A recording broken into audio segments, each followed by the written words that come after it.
So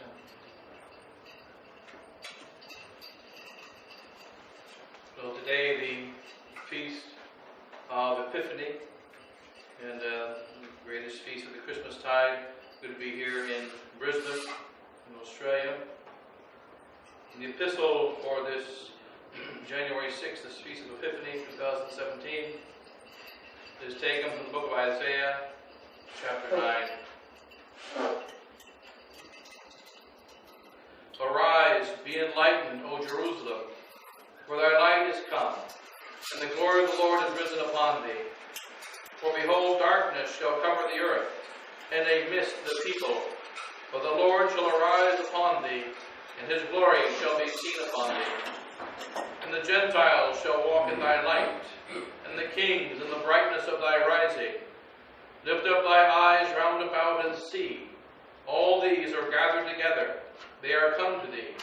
Thy sons shall come from afar, and thy daughters shall rise up at thy side. Then shalt thou see and abound, and thy heart shall wonder and be enlarged, when the multitude of the sea shall be converted to thee. The strength of the Gentiles shall come to thee. The multitude of camels shall cover thee, and the dromedaries of Midian and Ephah. All they from Saba shall come, bringing gold and frankincense, and showing forth praise to the Lord. And then the Gospel, taking that according to St. Matthew, chapter 2. When Jesus was born in Bethlehem of Judah, in the days of King Herod, behold, there came wise men from the east to Jerusalem, saying, Where is he that is born King of the Jews? For we have seen his star in the east, and are come to adore him. And King Herod, hearing this, was troubled, and all Jerusalem with him. And assembling together all the chief priests and the scribes of the people, he inquired of them where Christ should be born. And they said to him, In Bethlehem of Judah. For so it is written by the prophet, And thou, Bethlehem, the land of Judah, art not the least among the princes of Judah. For out of thee shall come forth the captain that shall rule my people Israel. Then Herod, privately calling the wise men, learned diligently of them the time of the star which appeared to them, and sending them into Bethlehem, said, Go and diligently inquire after the child, and when you have found him, bring me word again, that I also may come and adore him. Who, having heard the king, went their way.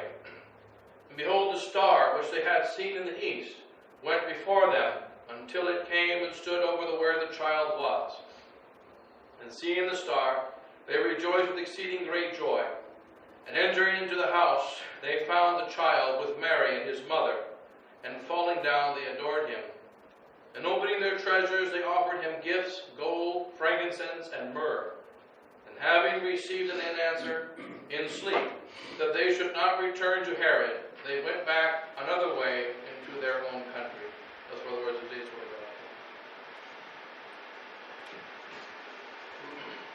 are. In the name of the Father, and of the Holy Ghost, amen. Today, the greatest feast of the season of Christmas, the feast of Epiphany, which means the divine manifestation, where God shows himself. And though it's the second greatest feast of the year after the feast of Easter, it is often a forgotten feast. Like this year, finds itself in the middle of the week and forgotten. But it is the most sacred feast of the Christmas season, and it is a true and sacred and holy mystery. The divine manifestation, God shows himself. The last time that God will show himself will be at the very end of the world. And there shall be a great trumpet, and there shall be a blasting of the trumpet, and it says in the Gospel of St. Matthew and other places also, and all the earth shall mourn. The entire earth shall mourn, because God is coming in power and majesty. So the entire earth shall mourn. And the trumpet shall blow from the east, and then he shall come as lightning from the east even unto the west. So he is going to come. And he comes in great power and majesty at the last moment. He also came in great power and majesty at the first moment, because God looked upon nothingness, and He poured His divine power into nothingness. He poured His divine goodness into nothingness. And He spoke, and He said, "Let there be light," and light was made. He spoke again, and each time that He spoke, the entire world was created over the course of 6 days in most magnificent manner. So in the beginning, He spoke with great power and showed Himself in that way. In the end, He speaks with great power and He shows Himself in that way. Make it very clear, the God that creates, the God that sustains, is the God that judges. And He is God every moment in between. And now we're about 6,000 years after that day of creation, and only a short time before the day of judgment. And we have a Feast of Epiphany. And this Feast of Epiphany is not about the divine manifestation which comes at the end of the world in great power and majesty, nor is it about the great divine manifestation at the very beginning. But it is about the various divine manifestations that have shown themselves throughout this world in the last 6,000 years. We have one of them right now, and it is happening always. God shows Himself. There are two infinites, says Pascal, I believe it is, two infinites that are a mystery to man, that we cannot comprehend. The infinitely great and the infinitely small. And both are infinite. But in which one does God really show His power? Because God is greater in size than the entire universe. He is much larger than the universe. The infinitely great is close to God. The infinitely small is far from Him. And wherever we show our power, when our power reaches to the farthest limits, that shows the extent of our power. And therefore God's power is shown greater by the infinitely small than it is shown by the infinitely great. He showed His power one day when the Jews passed through the Red Sea, and the wall of the water was made on both sides. And He passed with great power and majesty 600,000 men, and another 1.5 million women and children. About 2 million walked through that sea. And when they passed through the other side, completely in dry land, Pharaoh tried it with his cohort and with his army. And it was wiped out by the power of the sea. And this is a very small thing in the power of God. And St. Augustine says it this way. He says, what is the greater miracle? And he gives the example of the sea. What is the greater miracle? The miracle by which God stopped the sea. And the men on the ship said, "Behold, the wind and the sea obey Him." Or the miracle by which He makes one grain of oat, one grain of wheat, grow up to become wheat, to be edible to us. One acorn to grow up to become a tree. Or one little seed to grow up to become a blade of grass. Which is the greater miracle? And he says clearly, to stop the sea is a small thing. To cause the waves to make Pharaoh's men drown is a small thing. But we say it's great because it happens so rarely. But in fact, the great miracle is to take a small mustard seed and make it into a tree. To make a small seed of an acorn and make it into a tree. To make a small seed and make it into a leaf. To make a small little bitty baby and make him into a man.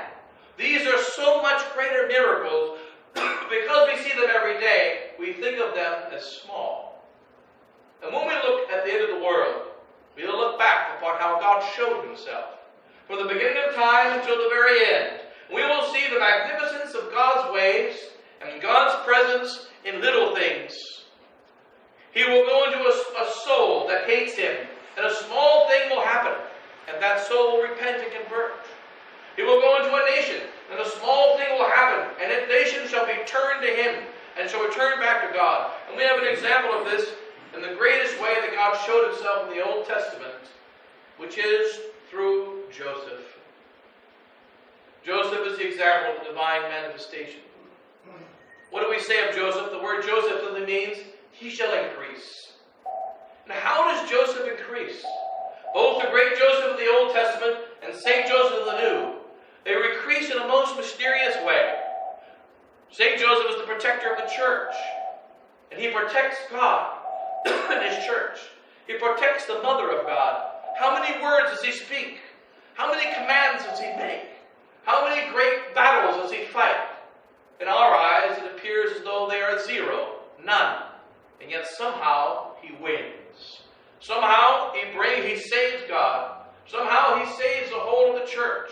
Somehow he protects the Mother of God. Somehow he brings to safety God himself, being chased by his enemies.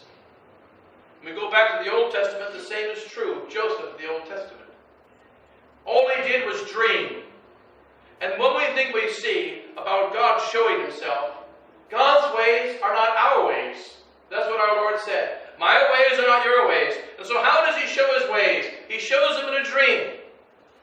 He shows his ways in a dream, because dreams are foolishness in the world. No wise man believes in dreams, but we followers of Jesus Christ, we believe in dreams. And we know that dreams are more real than the outside world, when it is a dream that comes from God. And we see this dream show itself to the three kings. The three kings, when they first began their journey, they saw a star on the outside, and God was outside them, says St. Augustine. They were still pagans. They had not yet seen Christ. They were not yet filled with him. They were simply called by an attraction. There was a magnet of Christ calling these Gentiles, calling these men who were not of the true race, who were not of the kingdom of God. But they saw the star, and they were magnetically pulled to him, and they came. They wisely asked the king of Jerusalem, "Where is the new king going to be born?" And the king was so darkened, the king was so filled with wickedness, that he did not know. And therefore Herod had to call together the priests. And the priests had so forgotten the law of God that they had to look it up in the books. It's like asking someone today, asking a priest, how many sacraments are there? Let me look it up. That means he's missing a little bit in his theology. So they had to look it up. And they came, oh yes, it says here that Bethlehem will be the place where the great leader comes from. The priest did not know. The king did not know. And this caused amazement to the three foreign kings. And then they were wondering about this great king. Surely he is a great king, but his own people don't care about his coming. And we can see clearly that when we tell the people about Jerusalem, your king is coming, they're not happy. It says in the book of Gospel of St. Matthew, we read in the Gospel today, they were worried. They were disturbed. We can see in this Gospel how God shows himself. When God comes, he came on the 24th of December to Bethlehem. And they went to a house. And when they went to the house, the Mother of God was carrying God himself inside of her womb. God was there, ready to be born, ready to show himself. And she said, I need a place to stay. I'm about to have a child. And she said nothing, but Joseph asked. And they said, I'm sorry, but we have no room. If only they had known that it was God that was going to be born, they would have set a special place. But they didn't know. And if only they were not busy, if only they were not tied up with their business, they would surely have had a place for this wonderful little mother and this young man and their little child, clearly poor and in great need. I hope someone helps them. But today is not a good day. God showed himself. And it says in the Gospel of St. John, at the very end of the Mass, he came unto his own, and his own received him not. He came into his own received him not. God showed himself. So what is the first sign we see about God showing himself? When God shows himself in little ways, when God shows his divine presence, the first sign is that he's unrecognized by the world. He's unrecognized by the kings. He's unrecognized by the priests. He's unrecognized by his own people. And so they don't recognize him. And so he goes on. And then our Lord, these three kings are going to find Christ. And they want to find him. They follow the star. The star disappears from the presence of King Herod. When they leave Herod's wicked presence, the star appears again. And it takes them over the child. And they give him gold and frankincense and myrrh. Now when he gave the gold and frankincense and myrrh, did it cause the conversion of the neighbors? Right now, Jesus Christ is going to show himself in this little hotel room. In this little conference room. He's going to show himself. He's going to be divinely present in a few moments at the consecration of the Holy Sacrifice of the Mass for all the people in Brisbane. But will the neighbors know? No, they're busy. They're busy at work. They're busy at play. They're busy trying to survive. They're busy being approved. They're busy in so many ways. But God is going to be here. He's going to show himself. And this is the way he prefers to show himself, because it is how he showed himself in the beginning. And he will not change. My thoughts are not your thoughts. Our thoughts change all the time. His thoughts do not change. My ways are not your ways. Our ways are looking for security. His ways are to command the fulfillment of his own will. He doesn't need security. His ways are not our ways. His thoughts are not our thoughts. And if we want to follow him, we have to enter into his thoughts. If we want to follow him, we have to go in according to his ways. And therefore, we should not be surprised that at the beginning of 2017, the vast majority of souls in the world are not interested in the divine manifestation. They're not interested in God showing himself. In fact, many are here to stop him. They're here to block him. They don't want God to come. And there was a great unrest. So we notice the first thing, when God comes, he's not recognized. Secondly, when he comes, there is a great unrest. There is a great disturbance. St. Ignatius explains this disturbance quite simply. He says, in rule number 7 of the Ignatian Retreat, the litmus test rules of the second week, when the soul is an enemy of God, the devil comes in and out most peacefully, like water dropping upon a sponge. But when the good angel comes, it is rather like water hitting a rock, and it disturbs us. When the soul is a friend of God, it's the opposite. The angel comes peacefully, and the devil causes a disturbance. And we find our world today faithfully following Satan. Faithfully following the prince of this world. And therefore, the presence of Christ is disturbing. The presence of Christ is reason for gossip. The presence of Christ must be stopped. And there was unrest. We mentioned a few weeks ago, notice the unrest was not only of Herod. Herod, of course, is disturbed because he's a king. And there's a new king who's going to take his place. He's disturbed. Why are the people disturbed? Because they hated Herod. They despised him. They wished for his death. This is one of the most wicked kings of all time. Herod, in fact, when he died, he made a final decree because he knew that he was hated by everyone. He murdered his own mother with his own hands. He murdered 500 innocents at the birth of Christ. And murder was a daily thing for him. Killing the innocents was only one of his thousands and thousands and thousands of crimes. He was hated by everyone. In Herod's final decree before he died, he told his soldiers, his trusted soldiers, my last decree is this. He called together all the leaders of Israel to come around his deathbed, or else he would kill them. And so they came. And he said, when you hear the word of my death, kill every one of them, because there will be mourning on the day of the death of Herod.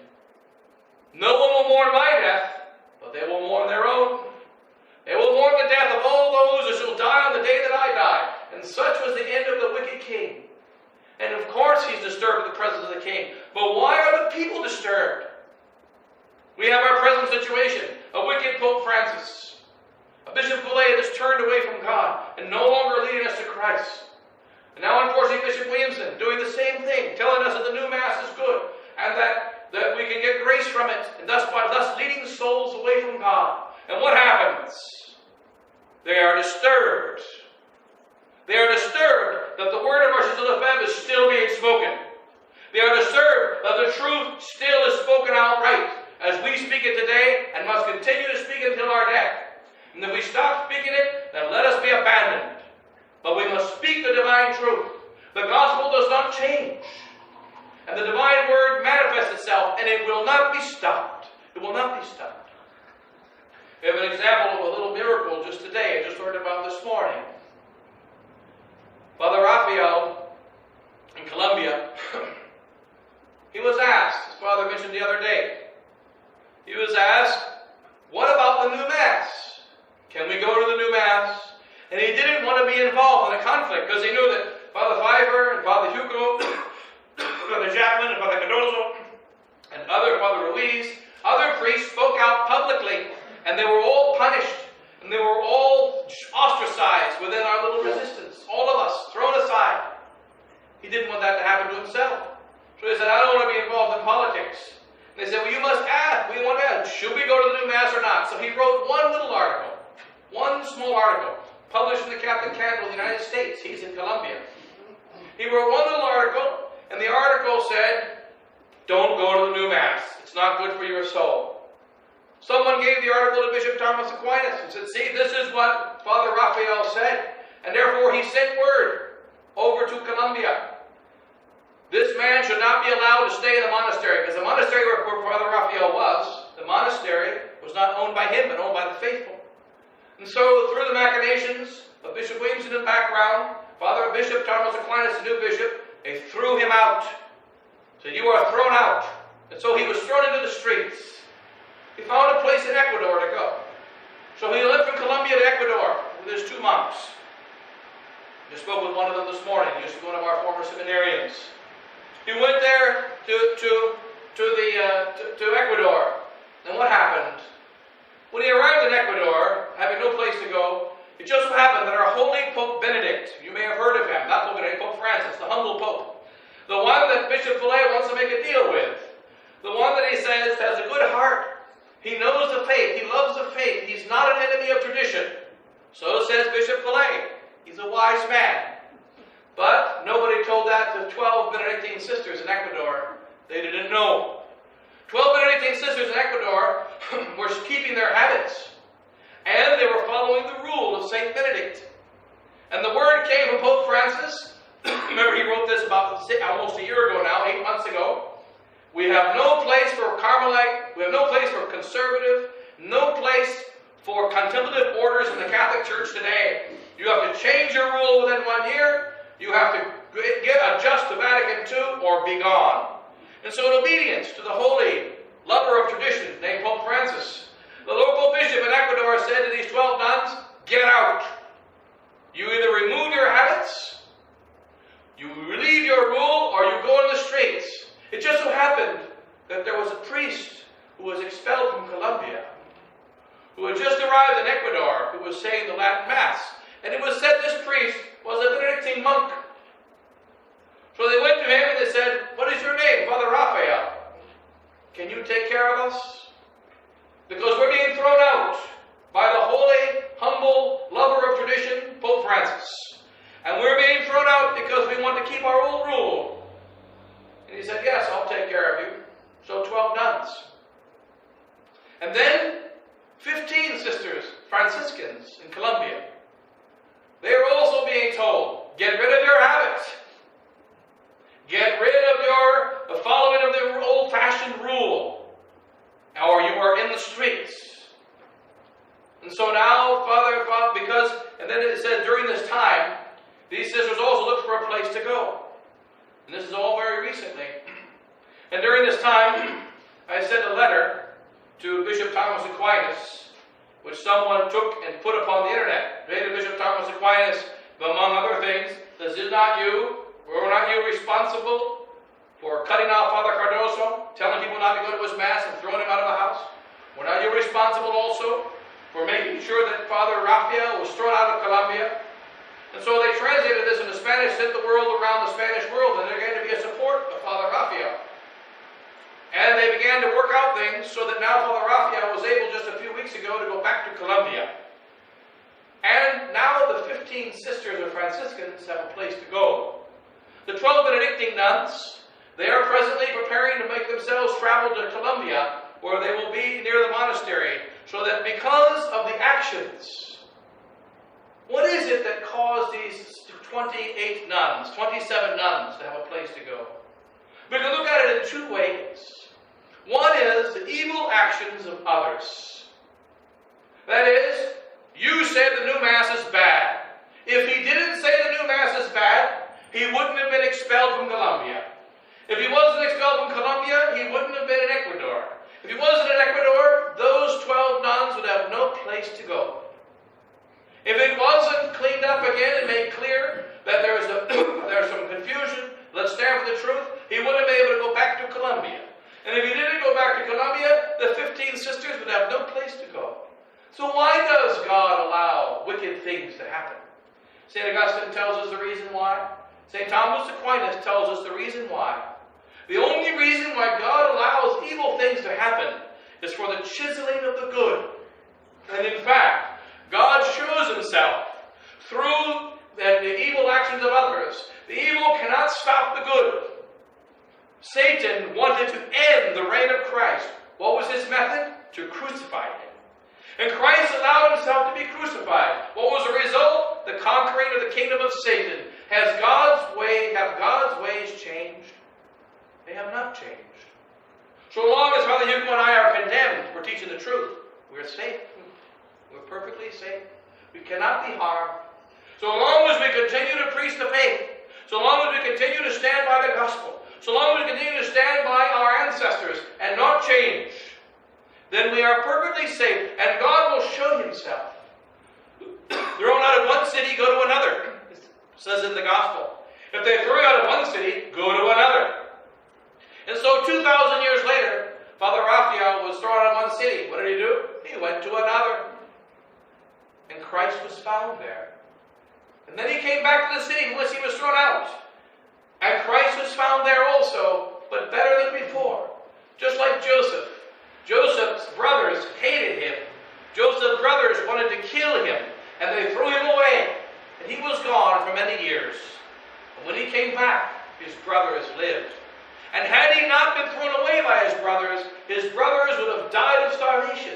And the Jewish people would have ceased to exist. And God's promise to the Jews would not be fulfilled. But because one man, because the holy Joseph of the Old Testament said no to sin, and he would not accept adultery and fornication, he would not accept to lie, he would not accept to disbelieve in his dreams, he was thrown into prison. He was accused of adultery. He was sold into slavery. And what was the result? Egypt was saved. And Israel was saved. And all the nations around were saved because of Joseph. Because Joseph believed in the dreams. And we also must believe in dreams in our times. There is a sacred dream. When you look at the world today, you see it's ruled by Satan. You see evil all around. How can God rule in such a world? But open your eyes and see beyond the evil. Open your eyes and see to the other side, and you will see that God is here in 2017, as he has always been here, and he will always remain, and he will always have his will fulfilled, and nothing shall block his will, and he shall show himself. And the most magnificent way that God shows himself is in little ways. Remember our Lord said in the Gospel of St. John, in his prayer, Lord, I thank thee that thou hast not revealed thyself to the wise. I thank thee that thou hast not revealed thyself to the proud, the gratitude of Christ. But thou hast revealed thyself to the humble, to the lowly ones. Where did Christ show himself in his own life? He went to a Samaritan woman at noontime. Father Urban Snyder used to point out many times, when I was a little boy, old Trappist monk, he says, why was she at the well at noon? Because women go to the well in the morning. And they collect their water and they go home. I watched them do it in India. They go to the well in the morning. And they go to the well in the evening to get their water for the night. No one goes to the well at noon. But she went to the well at noon. Why? Because she was rejected by all the other women. She could not be in the presence of the other women. Because she had 5 husbands. Because she was wicked and despised. When did Christ show up at the well? He wasn't there in the morning when all the women were. He wasn't there in the evening when all the women were. He came in the noonday. And so that woman came at the noonday. And they had a sacred and holy conversation about God and his holy water. Whoever drinks of my water shall never taste thirst again. And if we drink of the water of our holy faith, we shall not thirst again. They can throw us in the desert, but we will find water. They can throw us anywhere they wish, but we will find water. We will not be abandoned. God will show himself. And right now, another little miracle. 27 nuns, 27 sisters have now a place of protection for Christ. Do they have food for tomorrow? No, but they have food today. And most likely there'll be food tomorrow. God will find a way. When he fed the Jews in the desert, he only dropped enough manna on the ground for one day. That's all he did. And if we read the Holy Prayer he taught us, the Our Father, he said, give us this day our daily bread. We don't need to store up the barn for a long time. And remember what the Blessed Virgin Mary told St. Maximilian Kolbe. She was angry at him one time. He's always running out of money. And his superiors were always saying, you're building printing presses, you're sending stuff out, you don't have the money for it, have the money first. And so he complained to Our Lady. He said, Mary, my superiors are complaining. I must have the money first. And she said, have you ever eaten dinner? Said, yeah, a few times. Do you ever give another plate until the first one is empty? No, I guess not. Well, how can I give you more? Unless you have spent all. Spend all, and then I can give you more. If you don't, why should I give you more?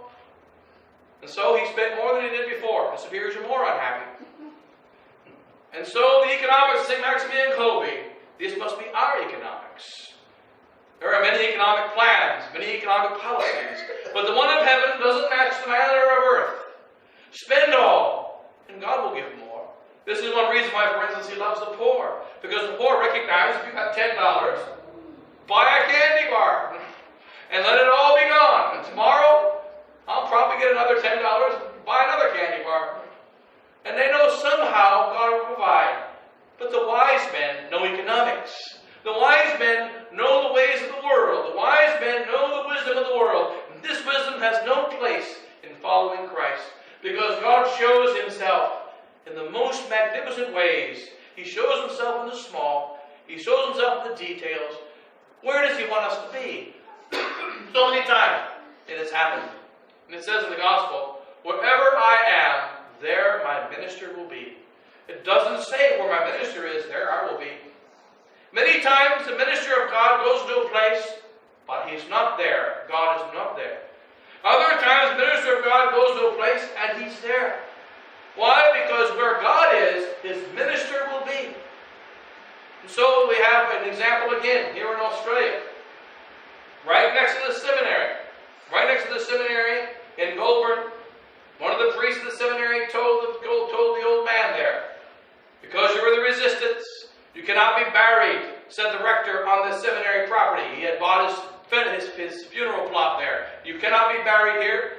No resistance priest would be allowed here. So they threw them off the burial place. They had to find another place to be buried. And if you are dying, said another priest, I will not come to anoint you. 5-minute drive in heavy traffic. There is no heavy traffic over there. Heavy traffic to the house. And so what happens? God arranges somehow that a priest from the other side of the world brings holy anointing. A priest from the other side of the world brings holy communion. And he will not be denied a Catholic burial. God will provide. Even if they come from the other ends of the earth. If we love God, if we serve God, if we believe in God, he will show himself in the most magnificent and little ways. It's nothing for God to send a tsunami to wipe out all the sinners on earth. It's nothing to send a great earthquake, to send a war. This is nothing for him. But to transform the heart of a wicked man, to convert a sinner, to make a soul turn from the love of the world to the love of him, this takes an infinite power. And it goes on inside of our hearts. And God shows himself. And he will show himself. And wherever he is, there his mother is. Wherever he is, there his holy church is. And we'll never find them separated. And also in the background, remember our protector is always the holy Joseph. He's here right now, St. Joseph. He's not saying a word. He's busy dreaming, taking a nap right now. But somehow from his dreams, somehow from his nap, there shall come a greater power that can come from all the nuclear bombs our enemies have, and all their cyber controls, and all the things that Mr. Snowden warned about, all of their ways of sneaking in on us, and observing us, and to tracking us. It only takes Joseph one nap, one dream, one word in sleep, and we shall be saved. And those three kings, this is when Christ entered them. He entered them in sleep. They saw Christ, they gave him gold, they gave him frankincense, they gave him myrrh. And then in sleep, God appeared to them and said, go back. And it says in Latin, per aliam viam. Per aliam viam. Go back through another way Yes, go back to your country, but don't go back the way you came. Because whenever you meet Christ, you must walk away. It's at the end of the Mass. Ite missa est. Remember one time the firemen were going to shut down our consecration of the Church of St. Isidore's in Denver. Had about 1,000 people coming to the consecration of the church. And the firemen said, you don't have any exit plan. You have no safety exit plan. I said, yeah, I do. We practice it every week. You ever been to Mass? We have something in the Mass called Ite missa est. Try blocking the door. When we see Ite missa est, the people leave in 50 seconds and they exit the church, and if you're in the way, you're getting run over. We practice exiting the church in 2 seconds every single week. How often do you practice? And they just laugh and say, okay, we have an exit plan. If there's a fire, we'll just say, Ite missa est. So we have an exit plan. Ite missa est. What are we supposed to do? We are supposed to go. You come to Mass, but you're supposed to leave. But you came in through one door, you leave through another. We came in through the door, sinners. We came in filled with the world. We came in with the worries of the world, the thoughts of the world, the ideas of the world. And when we go out another door. Maybe a window, that's fine too. Or through a wall, but not the way you came in. And when we go out to bring souls to Christ. One day, St. Thomas, in one of his miracles, he was in his cave in India, where he was allowed to say Mass before. And it was not the day of his martyrdom. It was not the day for him to die. But the Hindus thought it was, and they came into the cave with a spear to kill him. He turned and saw them, and he went out the cave. There was only one entrance to the cave, but if you visit the cave now, you'll find there's two. There's the one that was created at the flood, and the one that Thomas created, and you can see the miracle to this day. Thomas reached up, there was a wall in the cave, he reached his left hand, and he put it in the rock, and his fingers went into the rock, and you can place your fingers where Thomas put his fingers 2,000 years ago. He then put his other hand, and he went straight through the rock, and the rock opened, and he went out of the cave, because it was not the day for him to die. And they did not get him. So if we are trapped without an exit, God will make one. He went through the cave. He went in one way, he came out another, and so it must be with us. Per alium viam is the way that those magi went, and we must go per alium viam. God's grace will not be stopped. Therefore we think, if I must have a bishop, no, I must have Christ. I must have a bishop, and in order to have a bishop, I have to keep my mouth shut. I have to stop preaching the truth. I have to stop condemning the errors. But remember, as long as I do that, everything will be okay. Why can't you fix your situation with a bishop? My duty is to fix my situation with our Lord Jesus Christ. That's my duty. My duty is to please Him. As Father LeBlanc, the old French-Canadian priest, used to say all the time in Phoenix, I'm not here to please you. I'm here to please Him. Then he would go through looking for some lady in pants so he could scream at him and throw him out of the church. Made it really feel good. And so the fact is that we're here to please God. That's what we're here for. And when we please Him, there's a really good chance things just might work out. He's had all eternity to think about my life. All eternity to think about when He would become man. And I don't know the next thing in the battle plan. I don't know the next thing in the schedule. But He knows. And that's good enough. Give us this day our daily bread. That's enough. And let us travel after our Lord Jesus Christ, and let Him show Himself in little ways. Let Him show Himself. Sometimes a plane is delayed, and there's someone that needs Christ. Sometimes we're thrown into one city, because Christ wants to be in another city. And we come back to the city from which we came, and it's better when we were there the first time. And God will make sure that all things are well to those that are of the household of the faith, to those that keep it faithful. And remember, let us remain faithful. And then God will bring about the conversion. He can convert Pope Francis. He can convert Bishop Boulay. He can convert Bishop Williamson. He can convert the 4 bishops who have turned away from God, not following their fathers. He can convert any one of them. He can convert the wicked bishops and cardinals in Rome. He can convert all the bishops in the world. He can convert the priests. He can convert the highest Satanists. He can make the next Pope a Rothschild. Pope Rothschild the First, who might be the holiest Pope that there's ever been. God can do what He wishes, and the devil cannot stop Him. The devil cannot stop Him, and he will never stop to have confidence in our Lord Jesus Christ and how He shows Himself in the most beautiful ways every day from the time that He created this world until the time He comes back in